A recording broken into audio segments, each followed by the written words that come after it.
Sentiamo la terza, prima delle tre teste di serie: Dario Riga alla 1, Nicolò Gallina alla 2, Raffaele Ferracina alla 3, Isaia Rongadi alla 4, Daniele Fasanna alla 5, Gianluca Tommaso Burelli alla 6, Alessandro Pavanna alla 7, Massimo Zambito Marsala alla 8.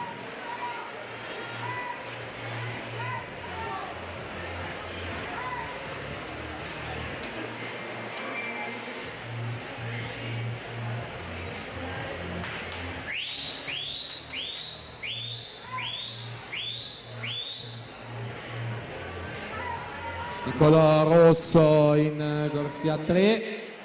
per il team Veneto, si va a prendere la vittoria di questa batteria 2, 1-1 e 70 al suo tempo.